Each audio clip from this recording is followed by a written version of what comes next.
बिस्मिल्लाहिर्रहमानिर्रहीम। हम कंटिन्यू कर रहे हैं chapter number 9 of business research methods by Ranjit Kumar. Last lecture में हमने interview as a method of data collection के ऊपर बात की, जिसमें हमने स्ट्रक्चर्ड, सेमी स्ट्रक्चर्ड इंटरव्यूज़ और अनस्ट्रक्चर्ड इंटरव्यूज़ की डिटेल को भी अंडरस्टैंड किया।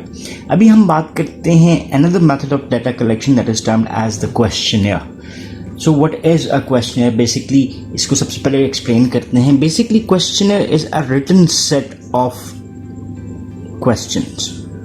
जिस तरह से हमने इंटरव्यू स्केड्यूल की बात की, जिसमें हम क्वेश्चंस को राइट डाउन तो कर लेते हैं, लेकिन वो क्वेश्चंस किसी भी रिस्पोंडेंट से पूछे जाते हैं in a live session, face to face discussion, या वो टेलीफोनिक इंटरव्यू भी हो सकते हैं, स्काइप इंटरव्यूज भी हो सकते हैं।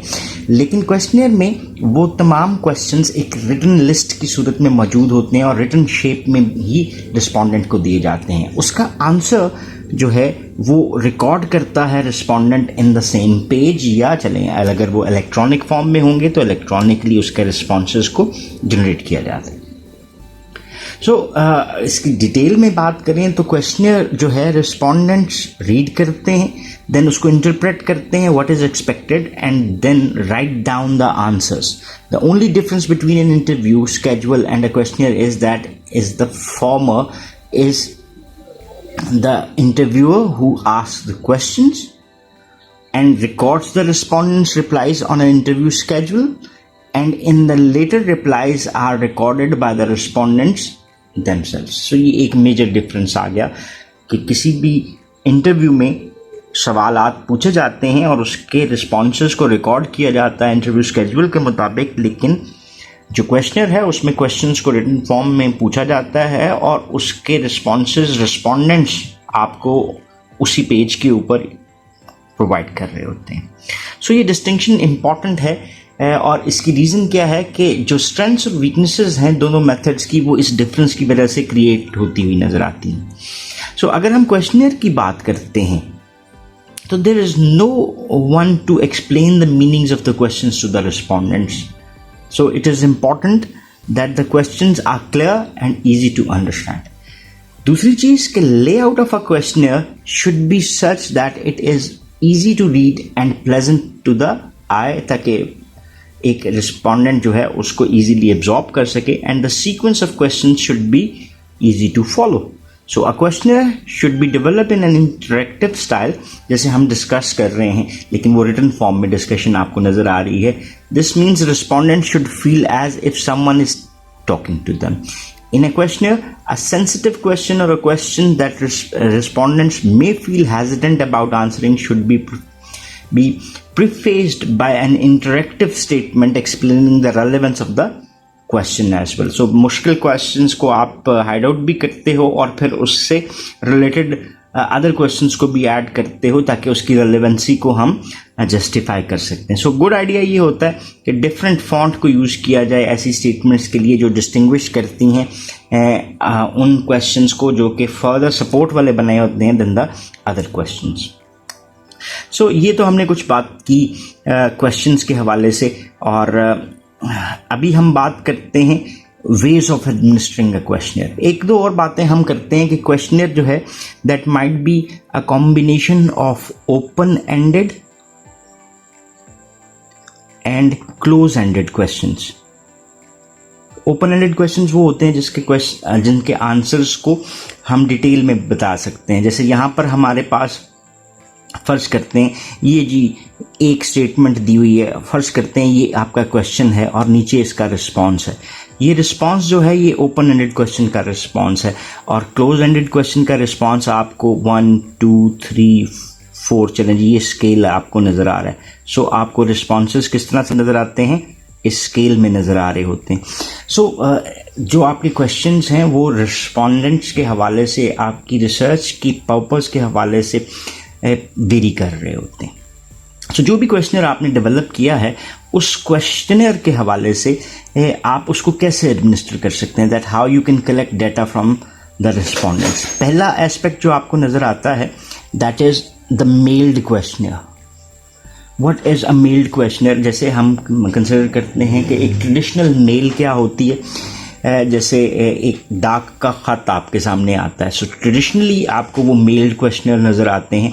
और most common approach to collecting the information is to send the questionnaire to the prospective respondents by mail. So ये अप्रोच जो है ये आपको क्या करती है, आपको ईजी करती है रिस्पॉन्सेस लेने में। So you need the address of the respondent as well, जहाँ पे आप उसको ये क्वेश्चनर सेंड कर सकते हैं। So it is a good idea to send a prepaid self addressed envelope with the questionnaire, as this might increase the response rate, because at time मेरे लिए for instance किसी भी लेटर को respond करना is more difficult कि कौन जाएगा, कौन उसके ऊपर टिकट लगाएगा, देन उसको पैक करेगा और फिर भेजेगा। So it is always good कि अगर आप as a method of collection of data mailed questionnaire को यूज़ कर रहे हैं तो आप रिस्पॉन्स के लिए अपना एड्रेस राइट डाउन करके एक एनवेलप की सूरत में और उसके ऊपर टिकट्स लगा के ही सेंड कर देते हैं, ताकि जस्ट किसी भी रिस्पोंडेंट को कोई क्वेश्चन फिल करना पड़े और देन वो उसी के रिस्पॉन्स में जनरेट करके उसी एनवेलप को यूज़ करके आपको रिस्पॉन्सेस भिजवा सकते हैं। सो अ meld questionnaire must be accompanied by a covering letter. One of the major problems with this kind of method is low response rate. So low response rate किस तरह से आता है कि जब आपको randomly कोई एक लेटर आया हुआ है, you might not be answering that or you might be busy और आप उसका रिस्पॉन्स जनरेट नहीं कर सकते। सो इस सूरत में आपको क्या नज़र आता है कि ये मेथड निस्बतन रिस्पॉन्स रेट में आपको लो नज़र आता है। सो एक्सट्रीमली लो रिस्पॉन्स रेट जो है वो इसको थोड़ा सा वल्नरेबल भी बना देता है। सो इसकी एप्लीकेबिलिटी भी आपको लिमिटेड नज़र आती है और उसी के हवाले से आपको इसको अपनी रिसर्च के लिए यूज़ भी करना पड़ता है। दूसरा मेथड जिसकी हम बात करने जा रहे हैं वो है कलेक्टिव एडमिनिस्ट्रेशन। अगेन मैं यहाँ पर ये ज़रूर कहना चाहूँगा कि जो मेथड है वो आपकी रिसर्च, आपकी ऑब्जेक्टिव, आपकी पॉपुलेशन और उससे रिलेटेड सैम्पल के ऊपर डिपेंड कर रहा होता है। अब कलेक्टिव एडमिनिस्ट्रेशन जैसे नाम से ज़ाहिर है कि एक बेस्ट वे ही नज़र आ रहा है आपको एडमिनिस्ट्रेशन का कि आप कलेक्टिवली एडमिनिस्टर कर लें, यानी ऐसी जगह जहाँ पे ज़्यादा रिस्पोंडेंट्स मौजूद हों और आप इकट्ठे उनको एक क्वेश्चनर देते हैं और वो फिल करके आपको वापस कर देते हैं। जैसे इसकी एग्जांपल आपके सामने एक क्लासरूम की आती है, people attending a function, participants in a program or people assembled in the single place। ये आपके पास एक बहुत अच्छा ऑप्शन है जहाँ पे आप ज़्यादा लोगों से एक ही वक्त में रिस्पॉन्स ले सकते हैं। सो इससे फ़ायदा क्या है, this ensures a very high response rate as you will find few people refuse to participate in your study as well. So also, as you have personal contacts with the study population, you can explain the purpose, relevance and importance of your study in the same meeting and can clarify any question that respondents may have. So it seems to be a better way of collection of data. So author's advice basically क्या आती है is that if you have a captive audience for your study, don't miss this opportunity because this will yield the best responses for the researcher. So quickest way भी आपको नज़र आता है of collection of data, जो कि mailed questionnaire की सूरत में delayed response आता है और low response भी आता है। So it ensures a very high response rate and saves your money as well, जो आपको postage की सूरत में spend करनी पड़ सकती है। थर्ड मेथड आपको जो नज़र आता है that is administration in a public place. So sometimes you can administer a questionnaire in a public place such as shopping centre. जो मार्केटिंग रिसर्च है वो बहुत हद तक आपको इस मेथड से रिलेट करती हुई नज़र आती है कि मार्केटिंग रिसर्च में मार्केट से रिलेटेड जो कस्टमर्स होते हैं उनको कस्टमर शॉपिंग एरियाज में ही कांटेक्ट किया जाता है और उनसे रिस्पॉन्सेज लिए जा सकते हैं। इसके अलावा जैसे हेल्थ केयर डिपार्टमेंट्स हैं, हेल्थ केयर सेंटर्स हैं, वहाँ पे हॉस्पिटल्स में, स्कूल्स में एट्सेट्रा, ये इस मेथड को आप इजीली यूटिलाइज कर सकते हैं। सो ये डिपेंड करता है upon the type of the study population you are looking for and where it is likely to be found. So अगर आपकी एक मार्केटिंग रिसर्च है, जैसे एग्जांपल छोटी सी क्रिएट करते हैं, आई वांट टू असेस कि हमारे पास जे डॉट, देन हम खाड़ी की बात कर लेते हैं और इनके यूजर्स जिनसे हैं उनका लेवल ऑफ सेटिस्फेक्शन क्या है। So you can't move at home and then discuss कि उनका सेटिस्फेक्शन क्या है, इसकी बजाय आप सेलेक्ट करते हैं जे डॉट के और खाड़ी के डिफरेंट स्टोर्स जहाँ पे आप अप्रूवल के साथ इन रिस्पॉन्सेस को लेते हैं, बिकॉज जे डॉट पे वही लोग आ रहे हैं जो जे डॉट को वेयर करते हैं, या खाड़ी पे वही आ रहे हैं जो खाड़ी को परचेज करते हैं और वेयर करते हैं. So this type of research will facilitate कि आप वहाँ से डाटा ले सकते हैं. So usually purpose of the study is explain to the potential respondents as they approach and their participation in the study is requested. जैसे मैं J dot के स्टोर में मौजूद हूँ, वहाँ से अप्रूवल लिया, वहाँ पे जो लोग आते हैं परचेज के लिए उनसे मैं अपनी स्टडी का पर्पस एक्सप्लेन करता हूँ और then I request them to be part of that research. So apart from being slightly more time consuming in comparison with the collective administration, or this method has all the advantages of administering a questionnaire collectively. So ये तो आपके पास आगे के different आप जो methods अपना सकते हैं. इसी के साथ साथ हमारे पास जो ये मेल्ड क्वेश्चनर है, इसको हम अगर फर्दर एक्सप्लेन करना चाहें तो एक और एस्पेक्ट में भी एक्सप्लेन कर सकते हैं कि जैसे जो हमारे पास यहाँ पर नहीं दिया गया उसको भी ऐड करते हैं, that is electronic administration. What is this electronic administration? आज आपके पास ये चॉइस है कि आप क्वेश्चनर्स को सॉफ्ट फॉर्म में डेवलप कर लेते हैं. तो यहाँ पे आपने जो सॉफ्ट फॉर्म डेवलप की वो माइक्रोसॉफ्ट वर्ड की सूरत में हो सकती है जिसमें MS ऑफिस आपको सपोर्ट करता है, या फिर आप इसको ऑनलाइन भी डेवलप कर सकते हैं. ऑनलाइन में हमारे पास डिफरेंट ऑप्शंस हैं, जैसे surveymonkey.com. ठीक है, ये आपको सपोर्ट देता है कि आप अपना क्वेश्चनर वहां पर डेवलप करें और ये एक ऑनलाइन क्वेश्चनर बन जाएगा. गूगल डॉक्स ये भी आपको सपोर्ट देता है कि आप गूगल के ऊपर जाएं और अपना एक क्वेश्चनर क्रिएट कर लें, और you create that questionnaire and then you can send it electronically to the respondents. और इसके लिए आप किसको यूज कर सकते हैं, एट टाइम सोशल मीडिया को भी यूज कर सकते हैं, आप ईमेल को भी यूज कर सकते हैं. इसका बिगेस्ट एडवांटेज क्या है कि आपको जो रिस्पोंडेंट्स की तरफ से रिस्पांस आता है तो वो उस लिंक को क्लिक करते हैं और उनके पास वो फॉर्म ओपन हो जाता है. They will basically press the button. जैसे रेडियो बटन्स आप अगर जानते हो कि इलेक्ट्रॉनिकली यूज़ किए जाते हैं, दायरा सा बना होता है, जैसे ही आप उसको क्लिक करते हैं उसके दरमियान में एक ब्लैक कलर शो हो जाता है कि आपने 4 में से कौन सी ऑप्शन पिक की है या 5 में से कौन सी ऑप्शन पिक की है. द मोमेंट उस पेज को वो सेव करते हैं और देन सेंड बैक कर देते हैं तो आपके पास एक रिस्पॉन्स फाइल भी जनरेट हो जाती है. सो इसमें जो झंझट है कागज़ पे प्रिंटिंग का और ये दूसरी चीज़ें हैं, उसमें वो प्रॉब्लम्स आपको फेस नहीं करनी पड़ती.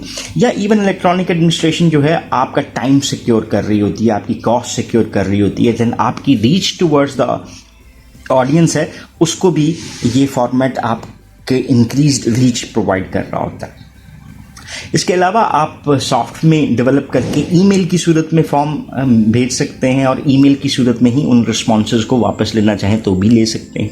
सो ये वो डिफरेंट मेथड्स हैं जिसको हम एक क्वेश्चनर को एडमिनिस्टर करते हुए यूज़ कर सकते हैं.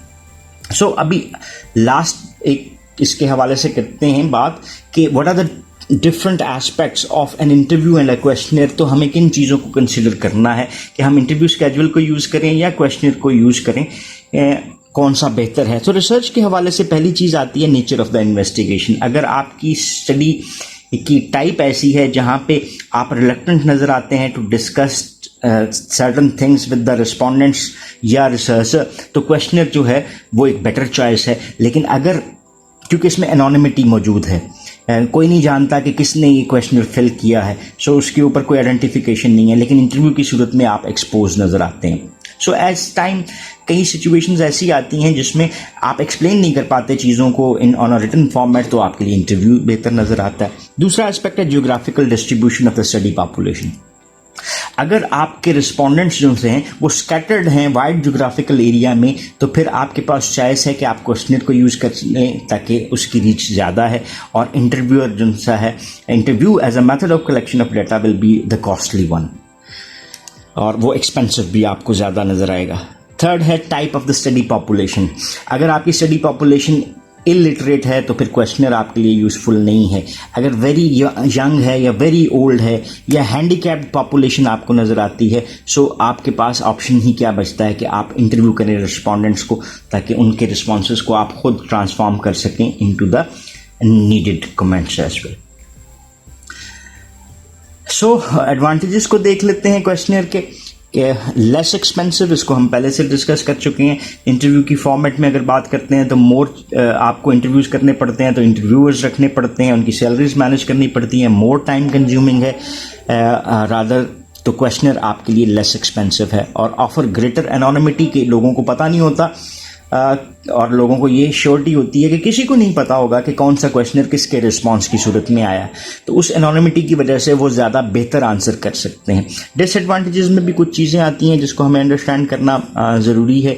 जैसे एप्लीकेशन आपको लिमिटेड नज़र आती है, हम बूढ़ों तक ये क्वेश्चनर नहीं लेकर जा सकते, हम इलिटरेट लोगों के पास नहीं लेकर आ सकते, हैंडीकैप लोगों के पास नहीं लेकर आ सकते, तो ये इसकी एप्लीकेशन लिमिटेड है। Response rate is low, questionnaire किसी भी सूरत में अगर जाता है, चाहे वो ईमेल्ड है या ऑनलाइन क्वेश्चनर है या मेल्ड क्वेश्चनर है, तो उसका रिस्पांस रेट आपको लो नज़र आता है। दो इसमें एक आपको क्वेश्चनर कलेक्ट करने की फॉर्मेट जो नज़र आता है कलेक्टिव एडमिनिस्ट्रेशन, उसमें निस्बतन आपको ये रिस्पांस रेट बेहतर नज़र आता है। सेल्फ सेलेक्टिंग बायस इसका एक डिसएडवांटेज हो सकता है कि इट्स नॉट के केस कि everyone who receives a questionnaire returns it. जो लोग उस टॉपिक जिस चीज़ पे आप डाटा कलेक्ट कर रहे हैं उसको पसंद करते हैं, उसमें इंटरेस्ट रख रहे होते हैं या उसको फेस कर चुके होते हैं, वही सिर्फ उसका रिस्पांस दे रहे होते हैं क्योंकि वो देना चाह रहे होते हैं, वो बात करना चाह रहे होते हैं।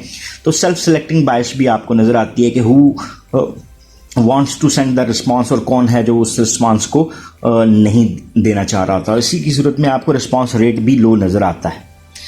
देन आपका है जी opportunities to clarify issue is lacking, क्योंकि बेसिकली क्वेश्चनर रिटन फॉर्म में चला गया, अब आप उसको फर्दर एक्सप्लेन नहीं कर सकते, लेकिन इंटरव्यू में ये फर्दर एक्सप्लेनेशन प्रोवाइड की जा सकती है। Then the spontaneous responses are not allowed for mailed questionnaire. जब आप एक क्वेश्चन को 10 दफ़ा पढ़ते हो और फिर सोच के उसका जवाब लिख रहे होते हो, लेकिन इंटरव्यू में आपको स्पॉन्टेनियसली रिस्पॉन्ड करना पड़ता है कि जैसा क्वेश्चन पूछा गया उसी के मुताबिक आप आंसर कर रहे हैं। और सोचा हुआ response might be a planned one rather than the spontaneous response, जो कि रिसर्च में ज़्यादा बेहतर कॉन्ट्रीब्यूशन दे सकता है। Then response to a question may be influenced by the response to the other questions. Question number 1 का मैंने आंसर ये किया था, तो 2 का तो फिर उस हिसाब से ये वाला आंसर बनता है और 3 का तो फिर ये वाला आंसर बनता है। सो क्या हुआ कि मेरे आंसर्स रिस्पॉन्स जो पहले क्वेश्चंस का था उसी के मुताबिक फिर आगे से जनरेट होते हुए नजर आ रहे हैं, जो कि ओरिजिनलिटी ऑफ द डाटा के ऊपर नेगेटिवली इफेक्ट करता है। So it is possible to consult with others. मुझे कोई चीज़ समझ नहीं आ रही, मैंने किसी और से पूछ ली, तो उसमें किसी और बंदे की बायस ऐड होगी।